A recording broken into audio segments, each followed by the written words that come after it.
Connor's office. Connor Fox sits at his desk in a cramped, cluttered office and feverishly pounds on a computer keyboard. Nearby, an artist's berry garnishes the head of Patrick Carter as he paints a presumed masterpiece on an easel. Must you bid that thing like a ginger-haired stepson? I am trying to work. This is my office. What are you doing in here? Isn't it obvious? It's my special time of the month. I've whacked my sales target out of the proverbial park once again, leaving me ample time to seek perfection in other, more challenging fields. Speaking of which, isn't she beautiful?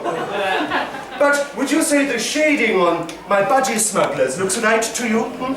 Nothing about that looks quite right to me. Look, it's not that I don't support your latest time-wasting fad, Patrick. I do. It's just that I have some rather important work of my own to be getting on with here. Huh. Well, the future. My first clue that something was askew was when Connor employed the words important and work in the same sentence. Plus, he was bashing on that keyboard with way more enthusiasm than talent. Right. Shh. I'm working on my screenplay. Well, in between the joys of coming up with ads for Collie's Crazy Car Giveaway and Lulu's to Lose, Luxury Lose, Sail Now On. You've been hacking away at that silly thing for months. Why the sudden death or glory rush now? Because I sent a 10-page sample out to 300 literary agents, and one of them just asked to read the full script. One of them. I know. It's finally happening after all these years of sacrifice and tireless hard work. Again, the words hard and work, not a combo I'd comfortably associate with this. Sorry, Patrick. Can't chat now. I have a little spit and polish to do on a 110-page screenplay. And by spit and polish, of course you mean... Write 100 more pages by Friday! Ah, there's the Connor Fox I know and tolerate. It's not like that. You can't just put a time limit on creativity. Yes, you can. Friday. Yes, for obviously Friday. But no, it's fine. Yeah, it's good for me to have a proper deadline for once. Yes. Watching you magically pull 80,000 words out of your ass in 3 days does sound like fun. No problem. Especially when you've got 50 target whacking ads of mine to write at the same time. 50? What? When did these come in? Doesn't matter. As long as I stay focused, I can do this. So, off you pop. Take that thing with you. Last thing I need right now is David Beckham's bulging underpants dripping behind me. Oh, hello, Wank Bank. Massive deposit alert. Art critic. All right. Let's do this. Total focus. Total concentration. All right. Foxy! Total focus. Total concentration. Fuck, Carl. Please don't call me Foxy. Heads up, Foxy. Guess what I've got? I'm ruling out laryngitis. I've got you creative times. I'll never understand you because I just don't want to. Carol, it's not a great time for me. Of course, you get a clue. Watch closely.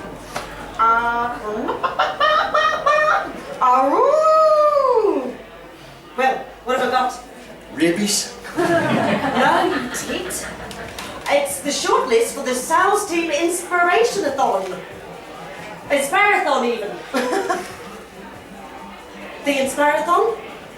The Inspire-a-thon? Oh, pull yourself together, man. We're all excited. It's the business highlight of the year for the entire sales team. Why wouldn't we be? But I need your creative spunk to help me choose the best motivational theme.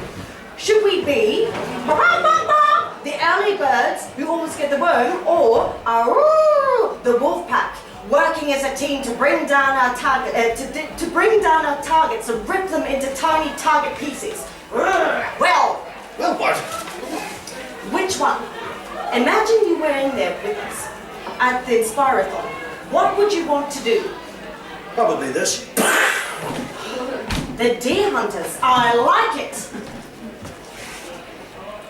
Scene 2, pub, nighttime. Connor sits opposite Lynn Barry, who stares at an iPad. So yeah, I've got this VIP project to hand in to my agent. Well, she's not my agent yet, officially, because, anyway. about Friday night. Look, Connor, I was kind of in the middle of something here before you sat down. Your iPad can wait. But with love. What? Oh, look, I know you'll probably say you were a bit drunk, slashed completely rat arse, and it was all a huge mistake. But was it, Lynn? That was the most recent night of sex I've had in my entire life. Surely that's got to count for something. Connor, stop! Please, just stop! That's not what you said on Friday night. I got a note from my neighbour complaining about all the noise. He lives 6 floors up, Lynn. He thought it was an exorcism. Oh, God! Oh, God! That sounds like Friday night. We made love, Lynn. Rigorous love. It was furious, but tender. It was depraved, yet romantic. It was brief, but glorious. Sorry about that. Chalk it up to the alcohol, obviously. I normally enjoy a reliable 2 minutes of coitus intactus, regardless of the nature of the stimulation. Oh, Christ. The point is this, Lynn. That was true towel sex with all the trimmings. And you just don't get that when you make a mistake. I think we should get back together. Connor, you remember? Yes? You remember my mother? A horrified elderly woman stares out of the iPad. This is Barry. Hi! See, you finally got the hang of Skype? Scene 3. Connor's living room. Fuckity fuck! Fuck! How's all that focus coming along, you old cunt? Oh, so she didn't come running back to you with open legs, which would be quite impossible. Never mind. Bright side, you've got her mum's attention now. One word, leverage.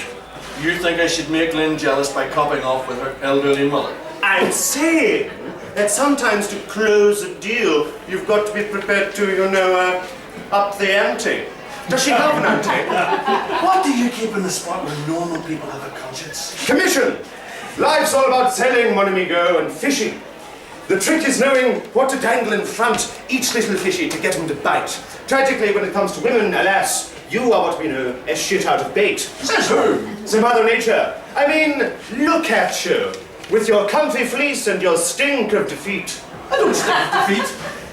Just because I'm not a soulless, money-hungry arsehole like you, that doesn't make me a loser. Yes, it does! Women go for creative types too, you know. They respond to our sensitivity, our mysterious, deep, brooding passion. Really? The same sensitivity and deep brooding passion you poured into that commercial for laxatives? Shit happens with dash laxatives. Hardly. Any brain cozy with a pencil could knock out a stupid radio ad. This screenplay though, this is real writing. All 11 pages of it. Impressive. Progress is a bit slower than I'd hoped, but only because I work all day and my nights are chock full of despair and unrequited lust. What can I do? Find a sex addict who can type. Actually, yes, that's it. What? Patrick, I don't want you to be alarmed, but I'm about to dangle something in front of you. Scene 6, meeting. Carol now wears a chicken costume as she and her sales team dance around the room to the Birdie song. Patrick glares at this display from his seat, his arms folded in disgust. Without warning, Carol turns the music off and suddenly has a different accent as the lady who plays Carol had to go to the bathroom. And so, my fine feathered friends, for the next financial year, every time you make a sale, I want you to come back here and let the whole building know about it by giving me a gigantic cock-a-doodle-doo! Cock-a-doodle-doo! Hi, boss, can I, Foxy! not my name? Guess which theme we went with? Came down to the costume availability in the end, but look at these dicks! They're loving it! I'm happy for them. Look, Carol, I've had this crazy idea that... Controversial. Kill them all! How serious? I didn't say anything about... Sorry, I must have drifted off into your thing and tuned into that Noodle FM again. We'll talk about this later. Listen up, early birds. Foxy has come up with a bit of an indecent proposal. He wants Carter here to move into the creative department for a few days to help clear up a backlog of scripts. Me? Abandon the gold mine to sniff truffles with a writer? Never! And I told him that last night. Well, Foxy reckons it would be a positive exercise for someone in sales to see how the lesser half lives. But why can't I? He's not exactly Shakespeare. How darest thee! Like I always say, any brain cozy with a pencil could knock out a stupid radio ad. Even him. And with the station's top sales hound busy writing ads, think of all that untapped extra commission just waiting to be snapped up by the rest of the early birds. So yeah, put that in your Inspirathon pipes and pack it. Cock-a-doodle-doo! I won't do it! You can't make me! Before you make up your mind, allow me to dangle these rather interesting photographs in front of you. David! And then there's this. My personal favourite. You're a monster! Don't worry, he'll be returned to you unmolested. Largely unmolested. But this is blackmail! Oh, I believe the correct term is leverage! Ta-da!